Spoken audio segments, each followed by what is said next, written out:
मुट्ठी भर मुश्किलें भी झोली भर किताबों से ज्यादा सिखाई जाती है। फर्क सिर्फ इतना होगा, किताबें पढ़ोगे तो नींद आएगी और मुश्किलों से लड़ोगे तो नींद उड़ जाएगी। जिंदगी के पिच में कई बार आपको स्टंप आउट करने वाला आपके पीछे खड़ा होता है। एक समय में इतना ज्यादा काम आप करते हो ये आपको एवरेज बना देगा, लेकिन एक ही काम में कितना ज्यादा समय आप लगाते हो ये आपको मास्टर बना देगा। देखो, विकल्पों का ढेर आपको कभी सफलता तक नहीं पहुंचने देगा। मास्टर बनना है तो एक चीज को पकड़ो, उसमें अपनी जान झोंक दो। उनको फिक्स इनकम चाहिए, भले 10 गुनी कम इनकम मिले लेकिन फिक्स चाहिए। मालिक का इनकम कोई फिक्स नहीं होता, नौकर का इनकम फिक्स होता है। जब तक आदमी गिरेगा नहीं, वो संभल करके चलना कैसे सीखेगा। पेट्रोल तो आज अगर आपको महंगा लग रहा है, कल तो आपको किडनी बेच करके पेट्रोल बनाने की नौबत पड़ जाएगी। फिर अगर एक ही इनकम सोर्स, एक ही सैलरी पे डिपेंडेंट हो तो 10 साल में लगभग हर चीज की कीमत डबल से ज्यादा होती जा रही है। ये डेटा मैं आपको दिखा रहा हूं। पेट्रोल तो यहाँ 30% बढ़ रहा है और तुम कह रहे हो कि महंगाई सिर्फ 5% बढ़ी है। तो महंगाई तो सदियों से बढ़ती आ रही है और आगे सदियों तक बढ़ती रहेगी। आप इस महंगाई से परेशान इसलिए हो क्योंकि आपने अपना इनकम सोर्स नहीं बढ़ाया। आज का सेशन हम करने वाले हैं कि 1 लाख रुपए महीना या उससे भी ज्यादा घर से काम करके कैसे कमाया जाए, और वो भी मोबाइल फोन से। आपके हाथ में जो स्मार्टफोन है उस पर काम करके 1 लाख रुपए महीना या उससे भी ज्यादा कैसे कमाया जाए। अच्छा, सेशन करने का क्यों ख्याल आया मेरे को? अभी कुछ दिनों पहले कुछ सेशन जब मैंने म्यूचुअल फंड SIP से रिलेटेड आपको यूट्यूब पर दिए तो बेहतरीन बहुत प्यार भरे कमेंट्स आए, लाइक शेयर व्यू सब आए। लेकिन कुछ कमेंट्स ऐसे आए थे जिसमें लोगों ने कहा कि सर हमारे पास तो ज़्यादा हमारी कमाई नहीं है, इतनी कम कमाई में हम क्या खाएं, क्या बचाएं और क्या इन्वेस्ट करें। तो मैंने सोचा ये जेन्युइन चीज़ है, जेन्युइन समस्या है, तो क्यों ना ऐसा सेशन किया जाए जिसमें आपको ज़्यादा कमाई करने के ऑप्शंस बताए जाए, और वो ऑप्शन ऐसे जिसमें आपकी जो भी काबिलियत है, जितना भी आप पढ़े लिखे हो उतने में ही हो सके तो बेहतरीन है। मोबाइल फ़ोन पर कुछ नई चीज़ें सीख करके अगर अच्छी इनकम बनाई जा सकती है तो बहुत बढ़िया है। तो 6 तरीके आज बताने वाला हूं जो घर बैठ करके मोबाइल फ़ोन से काम करके आप अच्छा खासा पैसा कमा सकते हो। अच्छा, एक फैक्टर और है ये बनाने का सेशन। वो फैक्टर ये है कि एक चीज़ होती है महंगाई दर, इन्फ्लेशन। ये हर साल जिस तरीके से बढ़ रही है ना सर, इसका कैलकुलेशन भी बताने वाला हूं।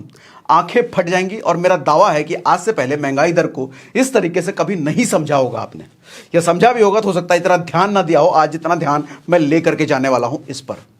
इसकी वजह से होने वाला क्या है कि आज जो लोग सिर्फ एक इनकम सोर्स पर डिपेंडेंट है ना, या नौकरी की इनकम पर डिपेंडेंट है, कल वो फ्रस्ट्रेट होने वाला है सर। कल वो जिंदगी उनका गर्त में जाने वाला है।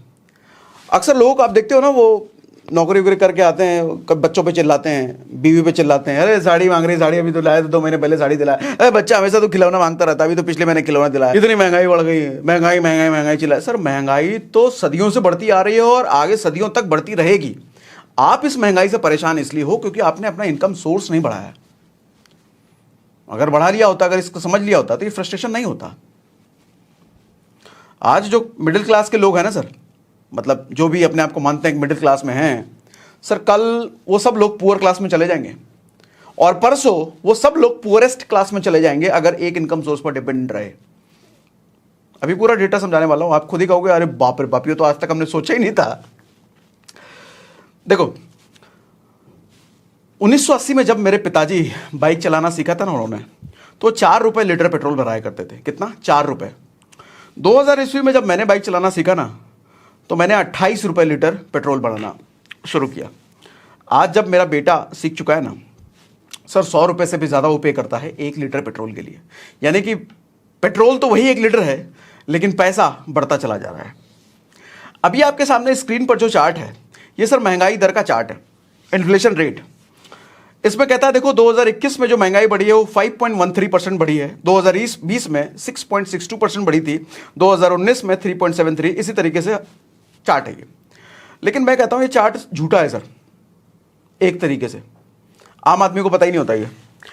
इसके कहने का मतलब 2020 और 2021 में जो 5% का महंगाई बढ़ा है सर, 2020 में जो चीज 100 रुपए की मिल रही थी 2021 में 105 की हो गई। सर ये सच है क्या? ऐसा नहीं हुआ है, दिखाता हूं अभी देखो स्क्रीन पर जो आपके दिख रहा है, ये मैंने स्क्रीनशॉट लिया है ET ऑनलाइन से, इकोनॉमिक टाइम से। इसका डिस्क्रिप्शन में मैंने लिंक दे रखा है, पूरा आर्टिकल पढ़ भी सकते हो। येलो एरिया में जो हाईलाइट मैंने कर रखा है उसको सर पढ़ो। ये कह रहा है कि पेट्रोल 69 रुपए का था 1 अप्रैल 2020 को, और एक साल में 31 मार्च 2021 को ये हो गया सर 90 रुपए का। यानी कि 30% तो सिर्फ एक साल में बढ़ गया ये। और अभी जो मैंने आपको चार्ट दिखाया उसमें क्या कह रहा है, 2020 और 2021 में कितने परसेंट महंगाई बढ़ी है? 5%, 6%। सर पेट्रोल तो यहां 30% बढ़ रहा है और तुम कह रहे हो कि महंगाई सिर्फ 5% बढ़ी है। कितनी सच्चाई है इसमें? अभी और देखो, दिखाता हूं सर। ये देखो आपके सामने जो स्क्रीन पर है, ये कह रहा है इंडिया में मेडिकल इन्फ्लेशन यानी कि हेल्थ सेक्टर में जो महंगाई बढ़ी है वो 14% इंडिया में, चाइना में 12%, इंडोनेशिया में 10%। इसका मतलब जो हेल्थ सेक्टर में है, सर आज अगर किसी का मेडिकल एक्सपेंसेस 1 लाख रुपए है किसी तरीके से, हॉस्पिटल खर्चा, दवाई दारू का खर्चा, तो अगले साल उतने ही चीजें खरीदने के लिए सर अगले साल 1,14,000 पे करेगा वो। या हो सकता है कि पिछले साल अगर 1 लाख पे किया होता तो इस साल 1,14,000। मेडिकल एक्सपेंसेस में क्या चीजें आती हैं? दवाइयों का खर्चा होता है, हॉस्पिटल ऑपरेशन हो गया या हॉस्पिटल के दूसरे खर्चे वर्चे हो गए, डॉक्टर के फीस हो गए, बच्चों के वैक्सीनेशन वगैरह वो हम कराते हैं वो सब हो गया, medical test, x-ray, ECG, PCR, वो सब चीज़ें हो गई, मेडिकल इंश्योरेंस का प्रीमियम हो गया, वो सब चीज़ें हेल्थ सेक्टर में मेडिकल रिलेटेड चीज़ें हैं। उसमें सर 14% की महंगाई दर बढ़ी है। हमने कितना देखा? और ये लेटेस्ट है, ये रिसेंट है। हमने क्या देखा? 5%, 6%। और रुको और बताता हूँ सर, एफएमसीजी भी जरा देख लो। एफएमसीजी मतलब बेसिक नीड की, बेसिक जरूरतों का सामान, चावल, दाल, आटा, गेहूं, वो सब। ये भी इकोनॉमिक टाइम्स का कटिंग है, इसका भी लिंक मैंने डिस्क्रिप्शन में दे रखा है, पूरा पढ़ना होगा तो पढ़ लेना। सर ब्लैक कलर में मैंने हाईलाइट जो कर रखा है, इसमें देखो जरा, oil and fats had 16% increase in wholesale price. Wholesale में 13% बढ़ा है सर। ऑयल जो कि हम खाना वाना बनता है घर में हमारे, 13% होलसेल में, रिटेल में तो ज़्यादा भी बढ़ा हो सकता है। सर 10.5% का इंक्रीज है व्हीट में, गेहूं में, जो हर हिंदुस्तानी के घर की बेसिक जरूरत है, गेहूं, रोटी बनती है। सर साबुन में बढ़ गया है 9%। सर ब्रेड, बिस्किट जो कि हर घर में जाता ही जाता है, 9.5% बढ़ गया है।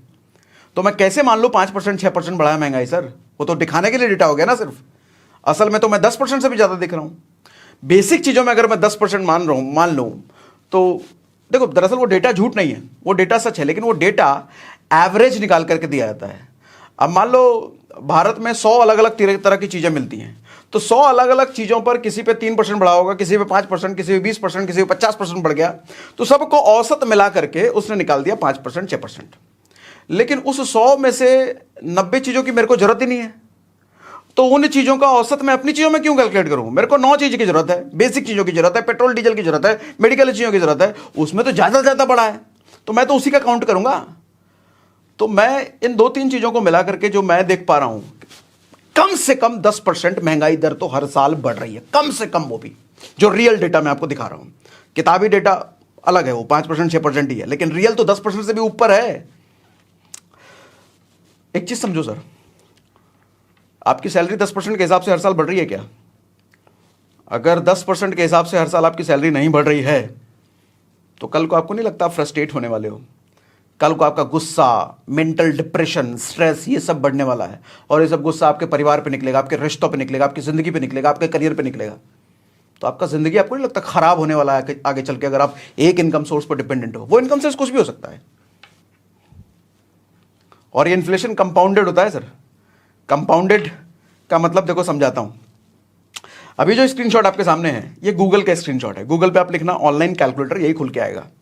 मैंने क्या करा, मैंने मान लिया कि 20,000 रुपए अभी आपका बेसिक घर का खर्चा है, 20,000 रुपए, और उस 20,000 पर मैंने 10% इन्फ्लेशन ऐड किया इस साल का, फिर एक और 10% ऐड किया अगले साल का, फिर एक और 10% किया उससे भी अगले साल का। ऐसे 5 साल तक हर साल मैंने 10-10% ऐड करता चला गया।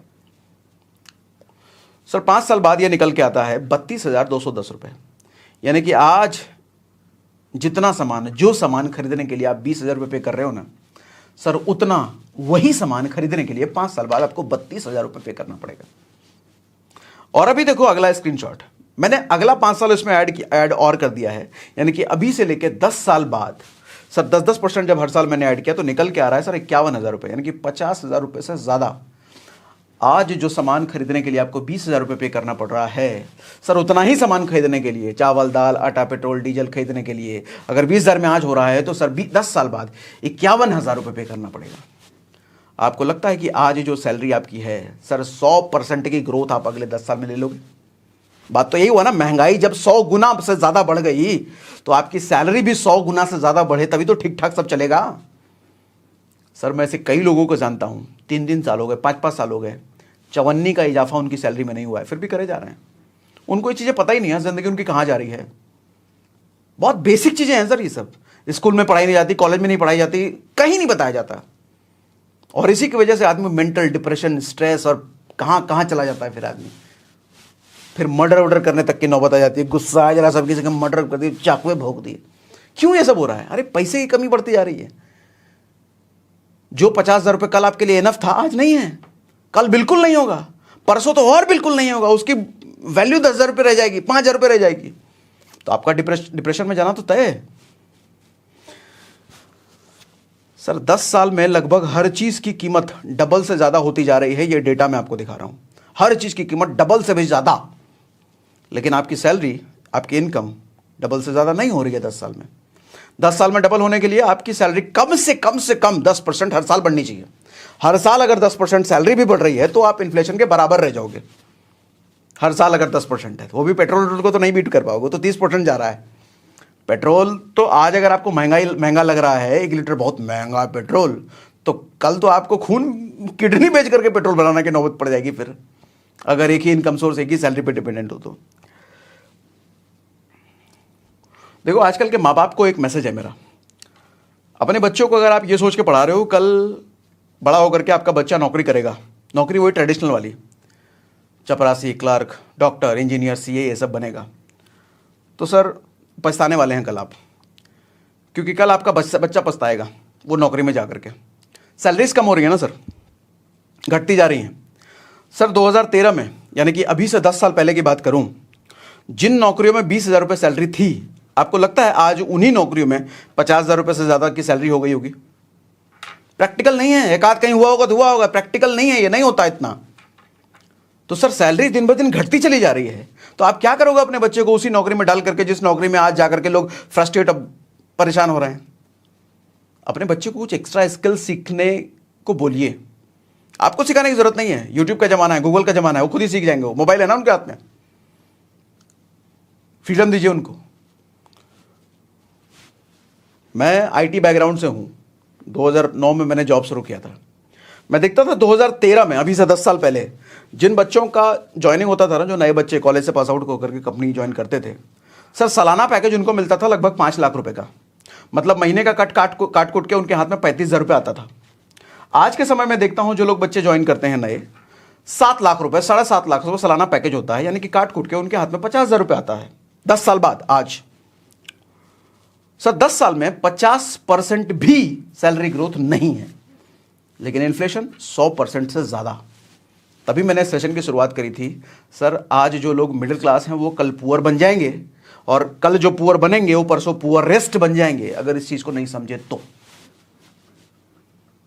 सैलरी घट जा रही है सर, हर सेक्टर में घट रही है। 10 साल में 100% की है, कहीं नहीं मिल रही। एक आध कोई हो तो हो, कोई एक्स्ट्राऑर्डिनरी बच्चा हो या एक्स्ट्राऑर्डिनरी किसी फील्ड में गया हो, रोबोटिक्स में आप चले गए हो, वो तो अलग बात है।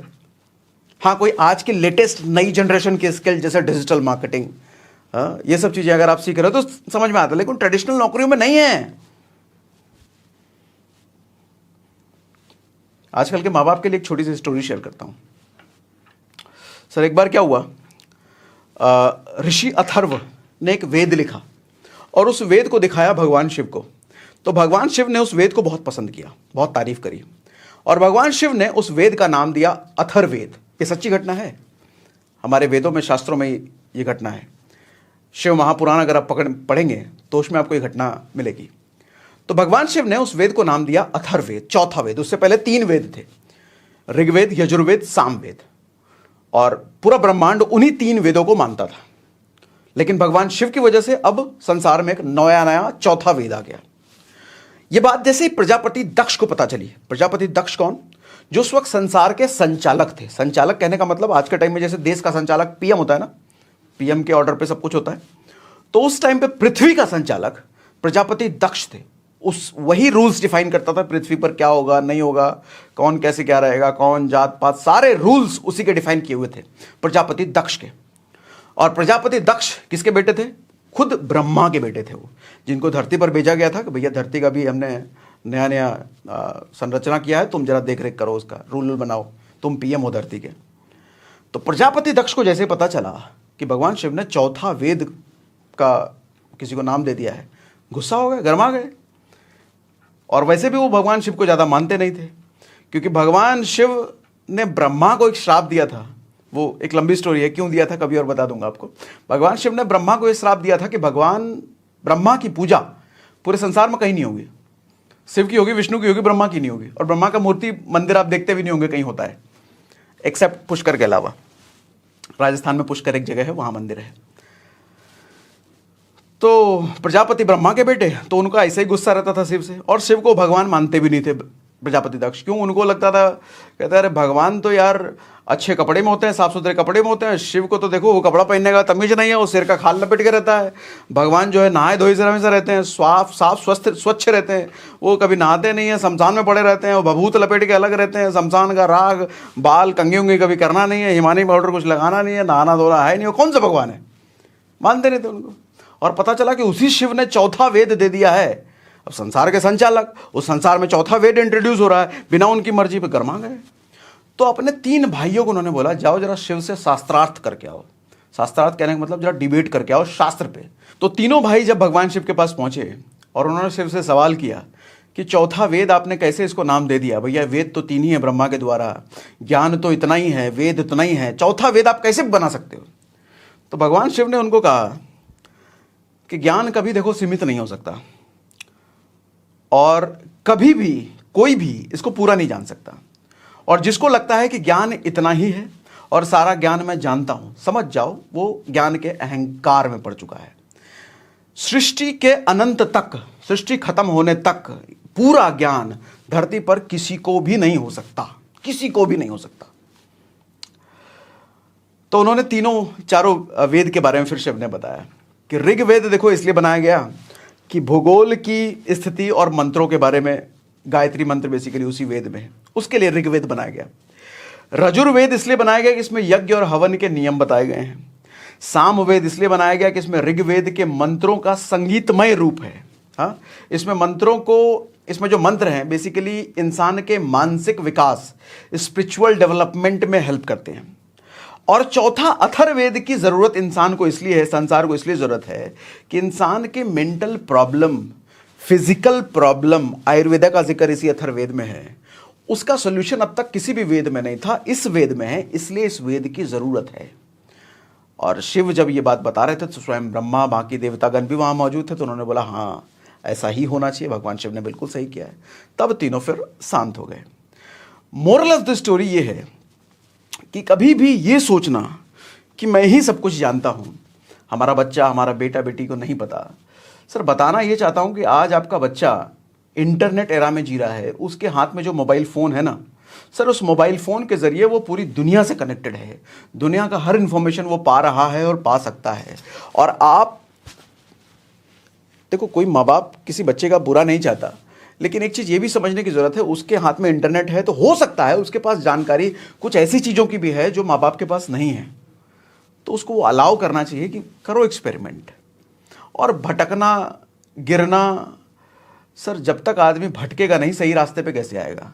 जब तक आदमी गिरेगा नहीं वो संभल करके चलना कैसे सीखेगा? जब तक आदमी फेल नहीं होगा, असफल नहीं होगा, उसको सफलता की कीमत कैसे पता चलेगी? तो ऐसा कुछ बच्चे के साथ होता है भी तो होने दीजिए ना, अच्छा है, सीधे सीखेगा बच्चा। नाउ अब आते हैं इस सेशन के मुद्दे पर कि 6 तरीके जिससे हम सीखने वाले हैं कि 1 लाख रुपए, 50,000 रुपए, 1.5 लाख रुपए, 2 लाख रुपए घर से मोबाइल से काम करके कैसे कमाया जाए। देखो उनमें सबसे पहला है वीडियो एडिटिंग। वीडियो एडिटिंग क्यों? आज जो गूगल से मैंने निकाला, मुझे पता चला कि देखो 40,000 से ज़्यादा ऐसे यूट्यूब पे चैनल हैं जिस पे 1 लाख से ज़्यादा सब्सक्राइबर हैं, और 32 करोड़ से ज़्यादा यूट्यूब चैनल हैं अब तक इंडिया में, एक्टिव इनएक्टिव सब मिला करके। मुझे नहीं पता ये डेटा कितना सही है, तो 32 करोड़ अगर कह रहा है, 20 करोड़ भी हुआ, 10 करोड़ भी हुआ, 5 करोड़ भी हुआ तो भी बहुत है। अब मुझे आप ये बताओ, इतने सारे चैनल जो हैं और हर साल नए नए चैनल क्रिएट हो रहे हैं, इनको अपने वीडियो के लिए कोई एडिटर नहीं चाहिए क्या? चाहिए ना? तो एक किसी ना किसी को तो हायर करेंगे ना, या तो खुद सीखेंगे, किसी को दूसरे को जिम्मेदारी देंगे। तो इनको आप क्यों नहीं हेल्प कर देते? मैं कहता हूं आज के टाइम में आपको वीडियो एडिटिंग सीखने के लिए सिर्फ 7 दिन चाहिए, उससे ज़्यादा नहीं चाहिए। यूट्यूब पे ही सीख जाओगे, यूट्यूब पे सर्च करो वीडियो एडिटिंग, कई सारे मोबाइल ऐप हैं, लैपटॉप नहीं चाहिए, जमाना गया। काइन मास्टर हो गया, इन शॉर्ट हो गया, और भी कई सारे ऐप हैं।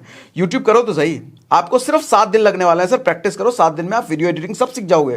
Croma, green screen, animation, effect वगैरह सब सीख जाओगे मोबाइल पर ही। और 7 दिन बाद जब आप सीख जाते हो तो मैं कहता हूं 100 यूट्यूबर्स को मेल करो। कहां से मिलेगी उनकी मेल आईडी? हर अच्छे यूट्यूबर्स के डिस्क्रिप्शन में उनकी मेल आईडी या फिर अबाउट सेक्शन में उनकी मेल आईडी होती है। मेल आईडी उठाओ, उन यूट्यूबर्स को मेल करो कि भैया मैं वीडियो एडिटर हूं, आपके वीडियो में एडिट कर सकता हूं, और ऑफर दे दो अपनी तरफ से कि मैं शुरुआत के 5 वीडियो आपको फ्री में एडिट करके दूंगा। अगर आपको अच्छा लगता है तो भी मुझे आप पैसे देना, छठे वीडियो के उसके पहले आप 5 वीडियो फ्री में आपके लिए कर ही रहा हूं। और जब आप मेल करोगे ना, एक चीज ध्यान रखना, अक्सर गलती करते हैं कि मेल जब करोगे तो उस यूट्यूबर का नाम लेके मेल करो, और मेल उसका नाम लेने के साथ साथ 2-4 लाइन थोड़ी तारीफ कर दो उसके चैनल की, पर्टिकुलर उसके चैनल की। मैं अपनी बात करूं तो मैं उस ईमेल को खोलता तक नहीं हूं जिसमें हाय करके लिखा हुआ रहता है, हेलो करके लिखा रहता है, जिसमें मेरा नाम नहीं है। आदमी को अपना नाम सबसे ज्यादा प्यारा होता है सर। उस मेल को तो स्पैम समझा जाता है जिसमें रिसीवर का नाम ही नहीं है। तो ऐसा नहीं कि 100 यूट्यूबर की ईमेल आईडी उठाई, डाल दिया और एक साथ हाय लिख करके सबको एक ही कंटेंट, ऐसा मत करना। हर यूट्यूबर को अलग सेपरेटली भेजो। हर किसी का ईगो होता है, और किसी यूट्यूबर का 1 लाख 1.5 लाख सब्सक्राइबर है तो उसका ईगो और बड़ा हो गया, और आप हाय हेलो करके भेज दे रहे हो उसको। उसका नाम लिखो, डियर, जैसे किसी का नाम मान लो मुकेश है, डियर मुकेश सर, ऐसा करके लिखो, ठीक है। और 100 लोगों को अगर आप भेज रहे हो तो लॉ ऑफ एवरेज देखो, 100 लोग अगर आप भेज रहे हो तो 10 लोग रेडी हो जाएंगे आपसे काम करवाने के लिए। उनको लगता है यार 5 फ्री में करके देख रहा है, देख ले रहे हैं। और शरीफ लोग होते हैं ना बहुत सारी दुनिया में, उनको अगर काम थोड़ा हल्का फल्का ना भी पसंद रहेगा, वो देखेगा इसने 5 वीडियो मेरे को फ्री में करके दिया है, वो रख लेगा आपको काम पर। और वीडियो एडिटिंग कौन सा रोबोट बनाने जैसा है, करते करते सीख जाओगे, प्रैक्टिस करते करते और सीख जाओगे। तो मैं मानता हूं 10 लोगों का अगर आपने काम पकड़ लिया, और एक यूट्यूबर महीने में 5 वीडियो पोस्ट करता है, और एक वीडियो के लिए मैं कहता हूं मिनिमम चार्ज करो आप, सबसे कम चार्ज करो आप 1,000 रुपये महीना, 1,000 रुपये पर वीडियो के। लोग पर वीडियो 5,000 10,000 चार्ज करते हैं, आप 1,000 रुपये पर वीडियो चार्ज करो। 1,000 रुपये पर वीडियो अगर चार्ज करते हो तो एक यूट्यूबर से आप 5,000 रुपये महीना कमा रहे हो। ऐसे आपने 10 यूट्यूबर पकड़ा तो 50,000 रुपये महीना हो गया आपका।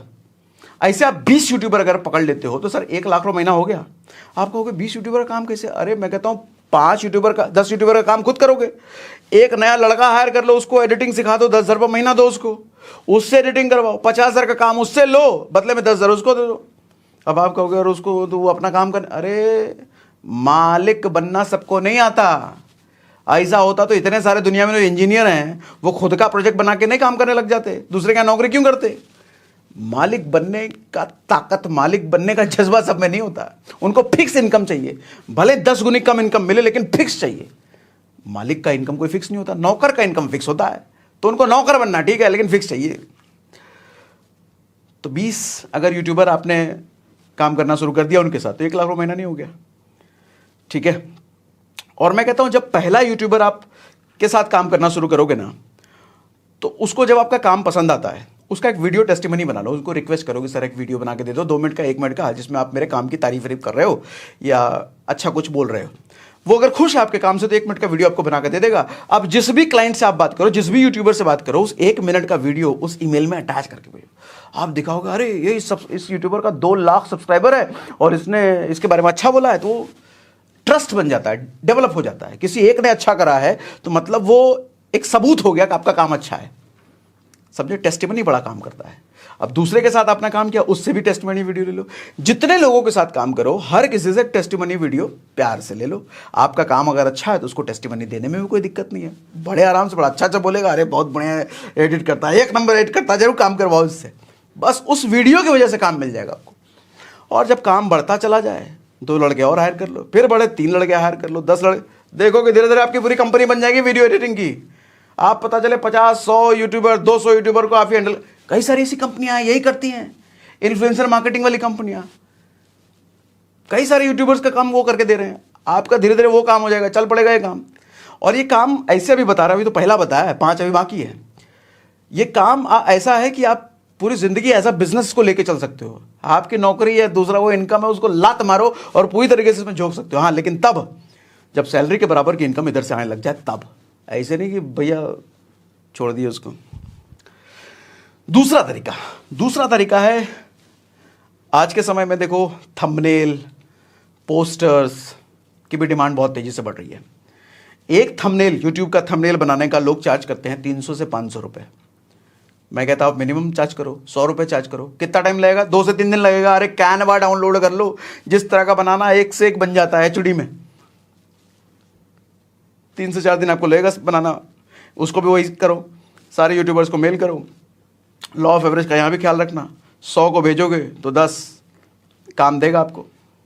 सर ऐसे अगर 500 यूट्यूबर आपने पकड़ लिए, 500 तो ज़्यादा हो गया, मैं कहता हूँ ऐसे अगर आप 100 रुपये चार्ज कर रहे हो और 20 यूट्यूबर आपके साथ काम करने को रेडी हो जाते हैं तो 10,000 रुपये महीने का आपका जुगाड़ हो गया, है ना। इसी तरीके से आप कल को 3-4 महीना जब अच्छा काम करने लग जाओगे, आपको काम करते करते भी एक्सपर्टीज आपकी बढ़ जाएगी, तो उन्हीं 20 यूट्यूबर को आप फिर 500 रुपये पर थंबनेल चार्ज करोगे ना, वो हंसी खुशी आपको दे देंगे सर। क्योंकि आपके जैसी क्वालिटी दूसरे मार्केट में नहीं दे रहा होगा कोई, आप कुछ अलग ही बना कर उनको दे रहे हो। ठीक है, फिर 50,000 रुपये इनकम हो जाएगी आपकी उसी 20 यूट्यूबर से। कल को फिर 40 यूट्यूबर के साथ लाख रुपये महीना हो जाएगा। कल को फिर 80 यूट्यूबर के साथ 2 लाख रुपये महीना हो जाएगा। 80 का काम तो आप संभालोगे नहीं, 2 लड़का रख लेना, उसको भी सिखा दो। क्या टाइम जाने वाला है। मैं जो आपको ये बातें बता रहा हूँ ना सर, बहुत सिंपल है ये, बहुत सिंपल है ये। बस आपको ये चीज़ों में माहिर बनने से अगर कोई चीज़ रोक सकती है तो आपका निकम्मापना रोक सकता और कुछ नहीं, आलस रोक सकता और कुछ नहीं। अरे होगा कि नहीं होगा, अगर नहीं हुआ तो कौन काम देगा, नहीं दिया तो ये तो मार देगा आपको। तीसरा तरीका, सोशल मीडिया मैनेजमेंट।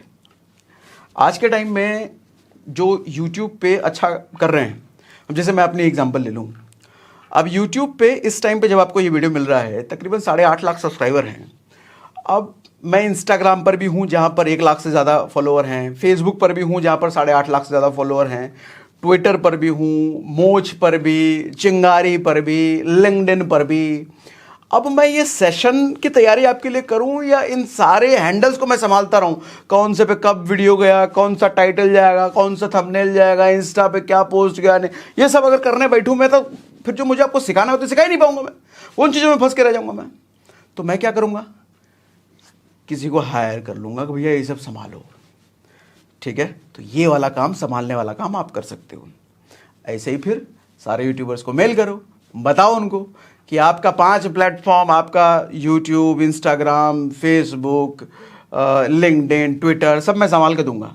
मार्केट में तो भैया इसके देखो, ये डिमांड सप्लाई का खेल है। कोई बड़ा यूट्यूबर है तो उसके तो लाख रुपए, 2 लाख रुपए महीने भी चार्ज करते हैं लोग संभालने वाले।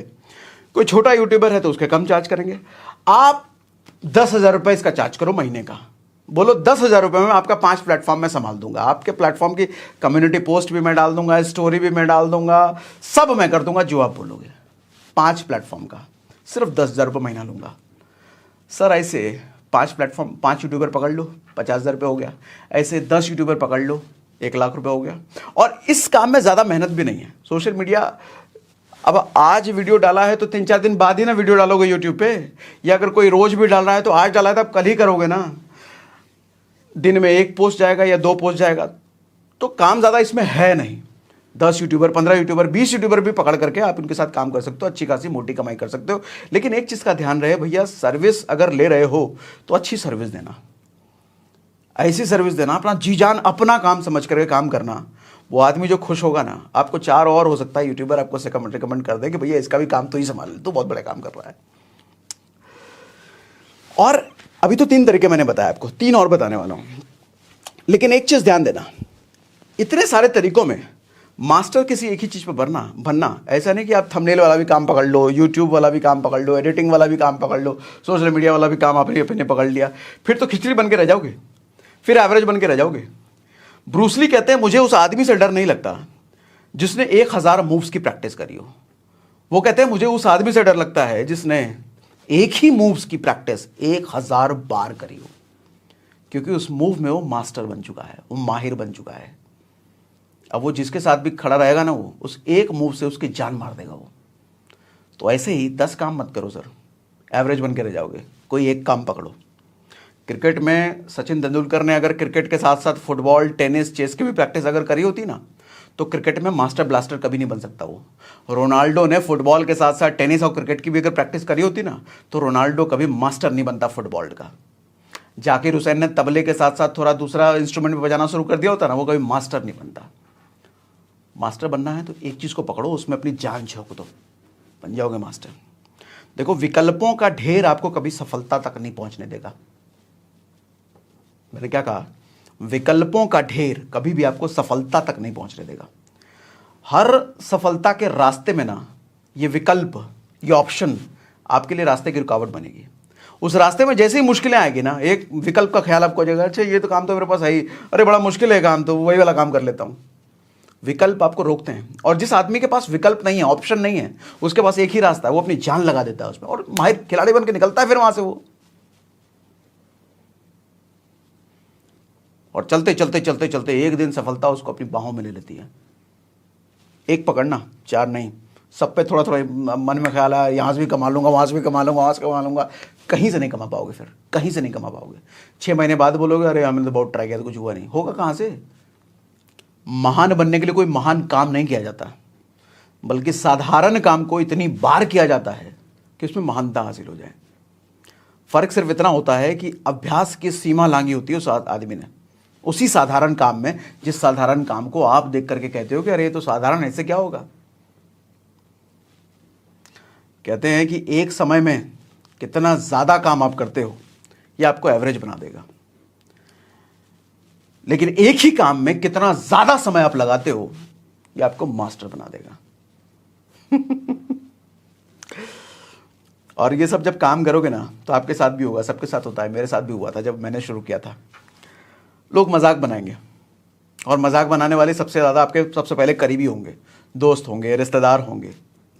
देखो, कहते हैं कि जाहिल दोस्त से ना आपको सबसे ज़्यादा खतरा होता है, बजाय किसी समझदार दुश्मन के एक जाहिल दोस्त आपका सबसे ज़्यादा नुकसान करता है। क्योंकि वही जाहिल दोस्त सबसे पहले ये कहने आएगा, अरे कहाँ फंस रहा है, कहाँ जा रहा है, इस अच्छी खासी नौकरी कर, इससे हम कुछ नहीं होता। और आप अगर उसकी बात में आ गए तो ज़िंदगी खराब कर दी उसने आपकी। फिर रावण जब मर रहा था ना, तो भगवान राम ने लक्ष्मण को कहा था कि संसार से सबसे बड़ा ज्ञानी आज संसार छोड़कर जा रहा है, जाओ कुछ सीख लो उससे। तो लक्ष्मण गए उसके पास, लक्ष्मण रावण के सर के पास बैठ गए, बोले भैया भगवान राम ने हमको भेजा है, कुछ सिखाओ। तो रावण ने मुंह फेर लिया, कुछ बोला ही नहीं। ये देख के लक्ष्मण गुस्सा, उठ के गए राम के पास, बोले भैया देखो इसकी अकड़, मर रहा है फिर भी इसकी अकड़ नहीं गई, मुंह फेर लिया इसने, बताया नहीं मुझे। तो राम ने बताया कि देखो अब रावण हमारा शत्रु रहा नहीं, वो हार चुका है युद्ध। और किसी ज्ञानी से अगर आपको ज्ञान चाहिए ना, तो उसके सर के पास बैठ के नहीं, उसके पैरों के पास बैठ के ज्ञान लिया जाता है। तो लक्ष्मण गए, अब पैर के पास बैठे, पूछा उससे। तब रावण ने अब 3 बातें लक्ष्मण को बताई, ध्यान से सुनिएगा। पहली बात रावण ने बताई, शुभस्य शीघ्रम, यानी कि कोई भी शुभ काम करने में देर मत करो, जितनी जल्दी से जल्दी एग्जीक्यूट कर पाओ एग्जीक्यूशन में उसको डाल दो। रावण ने बताया मैंने भगवान राम को पहचान लिया था, लेकिन पहचान कर भी उनके चरणों में आने में मैंने देरी कर दी, जिसकी वजह से मेरा विनाश हो गया। दूसरी बात बताई कि दुश्मन को कभी भी कमजोर ना समझो। मैंने जब ब्रह्मा से यह वरदान मांगा कि मुझे कोई मार ना सके, तो मैंने उनको बोला था कि मुझे मनुष्य और बंदर के अलावा कोई भी ना मार सके, क्योंकि मनुष्य और बंदर को मैं तुच्छ समझता था, वो क्या उखाड़ लेंगे मेरा, और उन्हीं उसी मनुष्य की वजह से मेरा विनाश हुआ। तीसरी बात उन्होंने बताई, रावण ने बताई कि सीक्रेट, अपना रहस्य कभी किसी को मत बताओ। विभीषण को अगर मेरा सीक्रेट पता ना होता तो शायद राम मुझे मार ना पाते। विभीषण को अगर मेघनाथ का सीक्रेट पता ना होता तो रावण तो छोड़ो, मेघनाथ को ही मारना असंभव था, इतना शक्तिशाली था वो इंद्रजीत, जो इंद्र को जीत के बैठा हो। और विभीषण कौन होते हैं आज के टाइम में? जो आपके इर्द गिर्द लोग होते हैं, आपका दोस्त हो सकता है, आपका रिश्तेदार हो सकता है। किसी को रहस्य मत बताओ सर, किसी को अपना सीक्रेट मत बताओ। कोई पूछे कहाँ गायब हो, भाई मौज ले रहे हैं, क्या कर रहे हो, कुछ नहीं कर रहे हैं। मत बताओ वीडियो एडिटिंग सीख रहे हो, मत बताओ मैं किसी का सोशल मीडिया मैनेजमेंट करने का सोच रहा हूं, मत बताओ मैं किसी का ग्राफिक्स बना के दे रहा हूं, मजाक उड़ाएगा। 4 बात और बताया, कहाँ फंस गए, हम जानते हैं, को गया था कुछ नहीं कर पाया, सुसाइड कर लिया, पैसों से नहीं कमा पाया, नौकरी छोड़ के गया था। आप कहोगे हाँ सही में गया, आप भी नहीं कर पाओगे, फिर आपके दिमाग में उसका बात घूमता रहेगा। बताओ ही मत, किसी को भी मत बताओ आप क्या कर रहे हो। ये कलयुग है सर, और कलयुग से ज्यादा ये चतुर्युग है, चतुर्युग। चारों तरफ लोग चतुर हैं। जिंदगी के पिच में कई बार आपको स्टंप आउट करने वाला आपके पीछे खड़ा होता है। आप तो देख रहे हो कि बॉल तो सामने से आएगी, दुश्मन सामने है, लेकिन हरकत पीछे से हो जाती है। बॉल उसके हाथ लगते ही आपको उड़ा देता है। आप सामने देख रहे हो लेकिन खेल पीछे से हो गया। इसीलिए अपना सीक्रेट नहीं बताओ किसी को। चौथा तरीका है एफिलिएट मार्केटिंग। बड़ा पॉपुलर तरीका है। एफिलिएट मार्केटिंग क्या होता है? ब्रांड किसी और का होता है, मतलब माल बना कोई और रहा है, माल खरीद कोई और रहा है, बेचने वाले आप हो, और आपको बेचने के लिए किसी के घर नहीं जाना। आपको बेचना कोई फिजिकल हार्ड प्रोडक्ट नहीं है, सॉफ्ट प्रोडक्ट होता है। जैसे अमेजॉन का एग्जांपल ले लो। दुनिया का सबसे बड़ा एफिलिएट प्लेटफॉर्म है अमेजॉन। अमेजॉन के हर प्रोडक्ट को आप बेच सकते हो। आप अगर बेचते हो, आपकी वजह से अगर बिकता है तो आपको कमीशन मिलता है। मान लो अमेजॉन पे कोई मोबाइल फोन है सैमसंग का, और सैमसंग का मोबाइल फोन बहुत सारे लोग खरीद रहे होंगे, लेकिन अगर आपने अपना एफिलिएट अकाउंट बना करके अपना लिंक क्रिएट करके, अमेजन पे ऑप्शन होता है, गूगल यूट्यूब पे सर्च करोगे ना एफिलिएट कैसे बनते हैं, तो आपको पूरा प्रोसेस समझ में आ जाएगा। वो उसके थ्रू आप अमेजन एफिलिएट बन जाओगे, फ्री में बन जाओगे और तुरंत बन जाओगे। अब उसी सैमसंग के मोबाइल का लिंक आपने जो जनरेट किया, उस लिंक को आप बतेरे फेसबुक ग्रुप में आप होगे, बतेरे टेलीग्राम ग्रुप, व्हाट्सएप ग्रुप में, सब जगह अगर आपने शेयर कर दिया और उसमें से किसी एक आदमी ने भी खरीद लिया, और मैं मानता हूं अगर अमेजॉन ने फिक्स कर रखा है उस सैमसंग मोबाइल पे 1% एफिलिएट कमीशन, तो सर 1 लाख का 1% 1,000 रुपये हो गया, और 10 लोगों ने अगर खरीद लिया तो 10,000 रुपये बैठे बैठे हो गए आपके। इसी तरीके से हर प्रोडक्ट का आप अपना एफिलिएट अकाउंट क्रिएट कर सकते हो, किताबों का, मोबाइल का, या जो भी अमेजॉन पे बिक रहा है सबका आप क्रिएट कर सकते हो। तो है ना मजेदार। अच्छा, ऐसे कोर्सेज का होता है। बहुत सारी कंपनी, बहुत सारे प्लेटफॉर्म ऐसे हैं जो अपने कोर्सेज बनाते हैं। उन कोर्सेज को अगर आप सेल करते हो तो वो 30%, 20%, 50% कमीशन आप ही को दे देते हैं एज एफिलिएट कमीशन। अब जैसे मैं आपको, आपने देखा होगा कई बार मैं आपको एंजल 1 कहता हूं कि एंजल 1 से आप ट्रेडिंग वगैरह कर सकते हो, म्यूचुअल फंड बाय कर सकते हो। तो वो एंजल 1 मैं क्यों कह रहा हूं, उसने मेरे को एफिलिएट बना रखा है। आप अगर मेरे लिंक के जरिए एंजल 1 पे जाते हो, हालांकि कोई बताएगा नहीं, लेकिन मैं बता देता हूं प्रॉब्लम क्या है बताने में, है तो है, कुछ गलत थोड़ी कर रहे हैं, अच्छी चीज आपको रिकमेंड कर रहे हैं। आप अगर उसको यूज करते हो तो आपको भी फायदा, मुझे भी फायदा। तो एंजल 1 पे जैसे आप साइन अप करते हो उसका एक सर्टेन कमीशन मुझे मिलता है, ठीक है। तो एफिलिएट मार्केटिंग ये होता है। और एफिलिएट मार्केटिंग से मैं ऐसे कई लोगों को जानता हूं, सर 10 लाख, 15 लाख रुपये महीना, 20 लाख रुपये महीना कमाते हैं एफिलिएट मार्केटिंग से। एफिलिएट मार्केटिंग, एफिलिएट बन करके। ओके, 5वां तरीका है ड्रॉप शिपिंग। ये बहुत बढ़िया तरीका है और बहुत कम लोगों को पता है, और बहुत आसान भी है ये ड्रॉप शिपिंग। बताता हूं, ध्यान से समझना है ड्रॉप शिपिंग। ड्रॉप शिपिंग क्या होता है? आप वो बेचते हो जो आपके पास है ही नहीं, और आपको कभी रखने की जरूरत भी नहीं है, और इससे कोई मतलब नहीं है उस प्रोडक्ट में को आपने देखा भी है कि नहीं, प्रोडक्ट को आपने कभी हाथ में लिया है कि नहीं लिया, आपको कोई मतलब नहीं है। आपको दुकान में, वेयर हाउस में कुछ भी आपको मेंटेन करने की जरूरत नहीं है, आपको वो बेचना है। आप कहोगे ये कैसे बिकेगा भैया? बताता हूं। मान लो सैमसंग का मोबाइल है। अब सैमसंग का मोबाइल बनाया सैमसंग ने, अब कोई होलसेलर होगा जिसने अपने होलसेल वेयर हाउस में रख रखा है। आपने क्या किया, अमेजॉन पे जाकर के एक ड्रॉप शिपिंग का अपना प्रोफाइल बना लिया, अच्छा सा आपने अपना मोबाइल का डिस्क्रिप्शन वगैरह डाला, अच्छा सा मोबाइल का फोटो वोटो वो सब करके डाला आपने। अब जब भी सामने से कोई ऑर्डर आएगा ना कस्टमर का, वो ऑर्डर तो आपके पास आएगा, आप ड्रॉप शिपिंग वेयर हाउस वाले को बोलोगे कि भैया इस एड्रेस पे ये वाला माल पहुंचा दो। अब वो वेयर हाउस वाले की हेडेक है, वो उस एड्रेस पे पहुंचा देगा पैकिंग करने के लिए। आप अपने घर पे बैठे हो, अपने मोबाइल पे लेके, आपको कुछ हिलना डुलना नहीं है। उसने पहुंचाया, आपके पास पेमेंट रिसीव हुआ, और उस पेमेंट में से अपना कमीशन कट गया, वेयर हाउस वाले को चला गया। ये सब ऑटोमेटेड होता है प्लेटफॉर्म के थ्रू। अच्छा, आप कहोगे फिर ऐसा क्यों भैया, आपको किस बात का कमीशन मिला?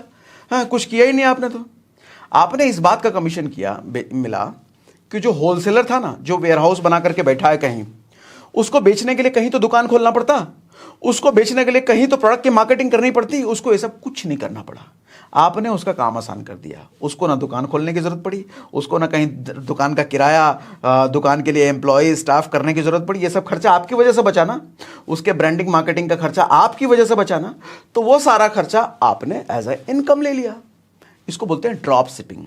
ड्रॉप शिपिंग में आपको प्रोडक्ट किसी को भिजवाने की जरूरत नहीं, आपका कोई हेडेक ही नहीं है। बेसिकली आपको ये आना चाहिए बढ़िया सा फोटो, बढ़िया सा डिस्क्रिप्शन, कैसे आप अमेजॉन पे डाल सकते हो। ये बहुत सारे प्लेटफॉर्म, फ्लिपकार्ट भी करती है, अलग अलग कई सारे वेबसाइट आज के टाइम में ड्रॉप शिपिंग की फैसिलिटी आपको देते हैं। बनाता कोई और है, भेजता कोई और है, पैसे आप एंजॉय करते हो। ठीक है, ये होता है ड्रॉप शिपिंग। अभी तक मैंने आपको 5 तरीके बताए, छठा भी बाकी है। लेकिन छठा बताने से पहले एक बात आपको बताना चाहूंगा। देखो ये सारे काम जो है ना, ऐसा नहीं एक झटके में हो जाएगा, आप शुरू करोगे और पैसा आने लग जाएगा। सर मुश्किलें आएंगी, बहुत सारी चीज़ें नहीं समझ में आएंगी, लेकिन अच्छी बात यह है कि यूट्यूब पर जाओ, सोल्यूशन मांगो, ड्रॉप शिपिंग में ये दिक्कत है, एफिलिएट मार्केटिंग में ये दिक्कत, एडिटिंग में ये दिक्कत, यूट्यूब पे हर चीज़ का सोल्यूशन है, फटाफट आपको मिल जाता है। लेकिन फिर भी कई बार हो सकता है फ्रस्ट्रेट हो जाओ, अरे कोई यूज़र नहीं मिल रहा, कोई कस्टमर नहीं मिल रहा। मुश्किलें आएंगी, हमेशा मुश्किलें आएंगी सर, और वही तो सबसे ज़्यादा सिखाती हैं आपको। कहते हैं कि किताबों और मुश्किलों में किसी एक को अगर चुनना हो ना, तो मुश्किलों को चुनना, क्योंकि मुट्ठी भर मुश्किलें भी झोली भर किताबों से ज़्यादा सिखा जाती हैं। फ़र्क सिर्फ इतना होगा कि किताबें पढ़ोगे तो नींद आएगी, और मुश्किलों से लड़ोगे तो नींद उड़ जाएगी। लेकिन यकीन करना मेरे दोस्त, मुट्ठी भर मुश्किलें झोली भर किताबों से ज़्यादा सिखा जाएगी।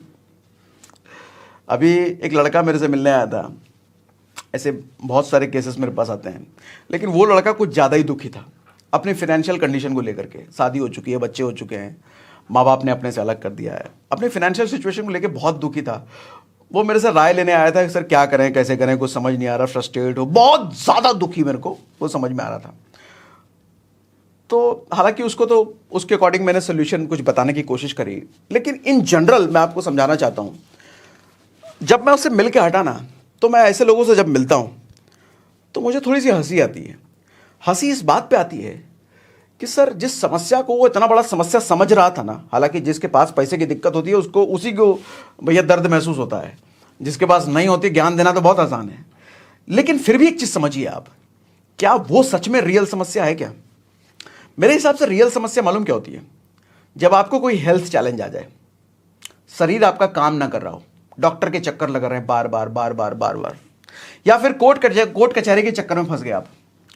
इन दोनों केसेस में सोल्यूशन आपके पास नहीं है कि आपका हेल्थ कब ठीक होगा आपको नहीं पता, कोर्ट कचहरी के चक्कर से कब छूटोगे आपको नहीं पता, वहां किसी और के हाथ में सोल्यूशन है।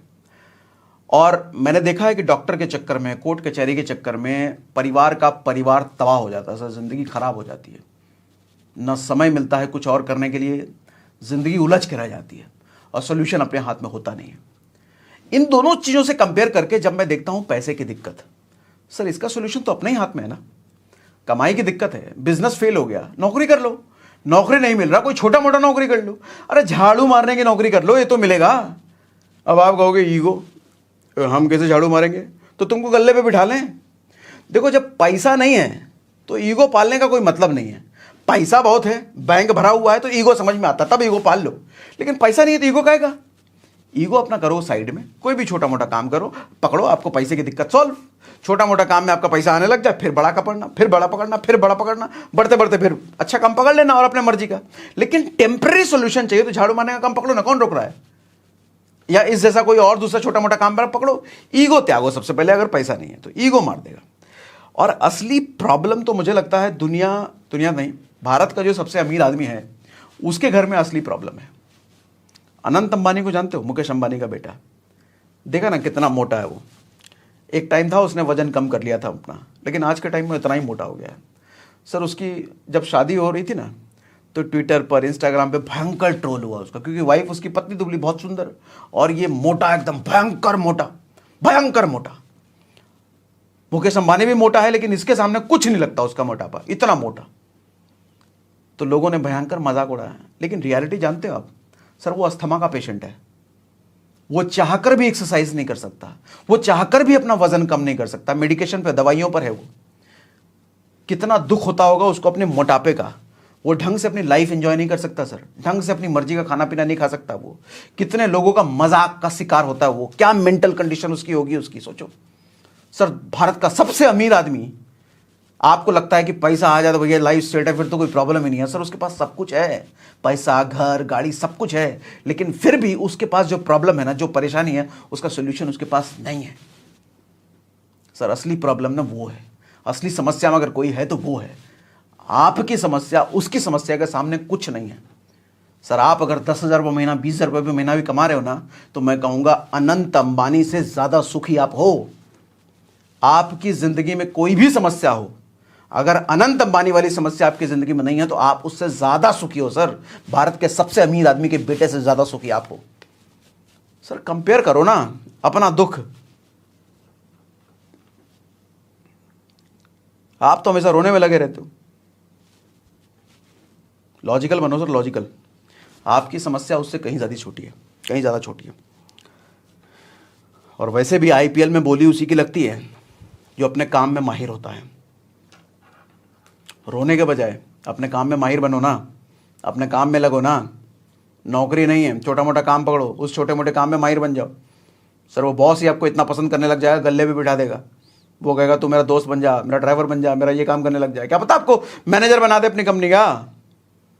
भरोसा हासिल तो करो, माहिर तो बनो। एक लड़का अभी बड़ा फेमस है आजकल, रिंकू सिंह। आखिरी 8 बॉल पर 39 रन बनाने थे। सबने मान लिया था भैया कोलकाता तो हारेगी हारेगी, निश्चित हारेगी। आया, इतना छक्का मारा, इतना छक्का मारा, पूरा गेम ही बदल दिया उसने। Game changer. आज के टाइम में हर टीम लाइन लगा खड़ी है, भैया आ जाओ हमारे पास, आ जाओ हमारे पास। पैसा कितना चाहिए बताओ। सोशल मीडिया पर छाया हुआ है, न्यूज़ में छाया हुआ है वो। सर आपकी दिक्कत यह है कि आप अपनी स्किल डेवलप करने पे काम नहीं करते, और आप सोचते हो हमको पैसा कहाँ से आएगा, कोई हमको पैसा दे दे।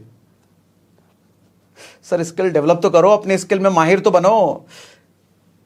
पूरी दुनिया लाइन लगा करके खड़ी होगी, कहेगी हमारे पास आ जाओ, कितना पैसा चाहिए बताओ। लेकिन माहिर बनना पड़ेगा पहले। शकल पे कितना भी फेशियल करवा लो, हाथ में कितना भी आईफोन चमका लो, धूम वाला बाइक घुमा लो, लेकिन फिर भी तुमको कोई 1 रुपया नहीं देने वाला। लेकिन धूम वाला बाइक ना भी हो, हाथ में आईफोन ना भी हो, शकल में फेशियल ना भी चमक रहा हो, अपने काम में अगर तुम माहिर हो, सब दुनिया लाइन लगाए खड़ी होगी, भैया तुम ही चाहिए, आ जाओ मेरे पास। दुनिया माहिर लोगों की दीवानी है, चरण चूमती है उनके। रिंकू सिंह आज से पहले कौन जानता था? कोई नहीं जानता था, कोई पूछता भी नहीं था। वो बिहार वाला लड़का, वो जो सिंगर है जो अचानक से वायरल हुआ है गाना गा करके, उसको कोई जानता भी नहीं था। उसने अपने इंटरव्यू में बोला हमको कोई पूछता ही नहीं था, हमारे पड़ोसी नहीं जानते थे। लेकिन जैसे सोनू सूद ने उसको बुलाया, गांव के आसपास के गांव पूरे देश में फेमस जैसे हुआ, मीडिया, न्यूज, पत्रकार सब उसके घर पे गए इंटरव्यू लेने के लिए उसका। माहिर तो बनो, साबित तो करो। दुनिया सड़क कदम कैसे चूमने नहीं आएगी। तुमको बस यही दिक्कत है कि तुम माहिर बने बिना सब हासिल करना चाहते हो। वो नहीं होगा, वो कभी नहीं होगा। छठा तरीका, ऑप्शन ट्रेडिंग करो भैया। आज के टाइम में बड़ा पॉपुलर है ये, बहुत ज़्यादा पॉपुलर हो रहा है।